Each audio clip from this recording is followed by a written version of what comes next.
Before refrigeration, ice cream was a handmade luxury. They placed the ingredients in a mixing bowl in a tub filled with ice and salt water. The salt helped the ice absorb heat, cooling the mixture below the freezing point. In the 1920s, commercial freezers made mass production possible, launching the ice cream industry. To make these ice cream treats, you must first make the ice cream. It all begins with fresh cream. The factory stores the cream in refrigerated silos set to a constant 4 degrees Celsius. The silos feed a high-speed mixer that blends it with the other ingredients. The main dry ingredients are powdered skim milk and plant-based stabilizers and emulsifiers. Stabilizers prevent the ice cream from crystallizing, and emulsifiers allow the mix to bond with air during the whipping process. The other ingredients are sugar and corn syrup. After about 3 minutes of mixing, a pumping system moves the mixture into large pasteurization tanks. The tanks keep the mixture at 72 degrees Celsius for half an hour, killing any bacteria and activating the stabilizers.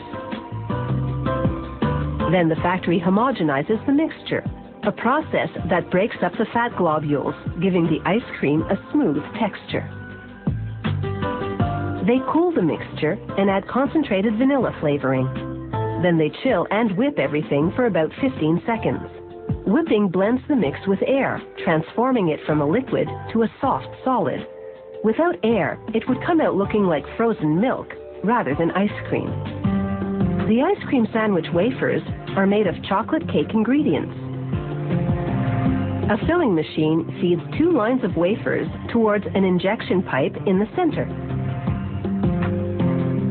Just as 2 wafers come together, the machine injects 80 milliliters of vanilla ice cream in between.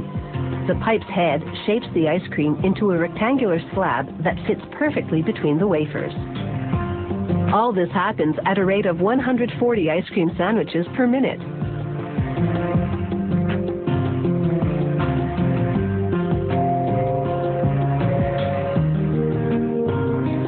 As the sandwiches move on to packaging, the filling is still ice cold from the freezing phase, so there's no threat of it melting.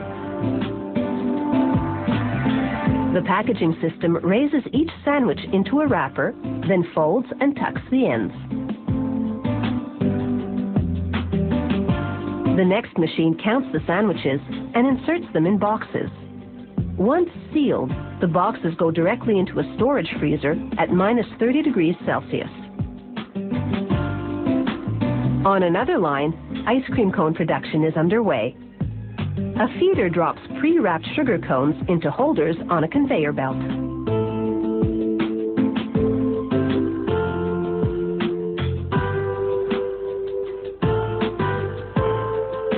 They first pass under sprayers that coat the inside with a chocolatey coating which adds flavor and creates a barrier between the cone and ice cream, so the cone remains crispy until you eat it.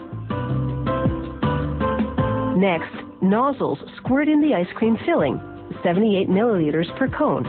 1 production line, 2 flavors. 1 row of cones gets vanilla ice cream, the other row chocolate. Now for a tasty surprise in the cone's core, an injection of liquid caramel.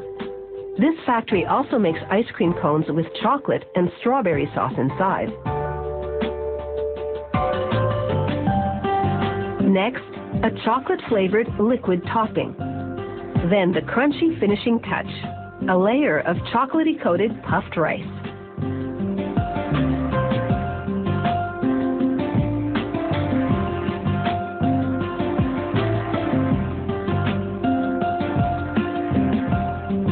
Finally, the cones move under a lid dispenser.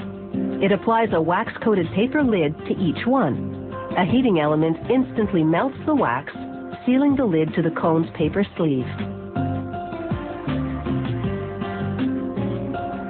From here, the ice cream cones go into boxes, then straight into the freezer, ready to take a licking.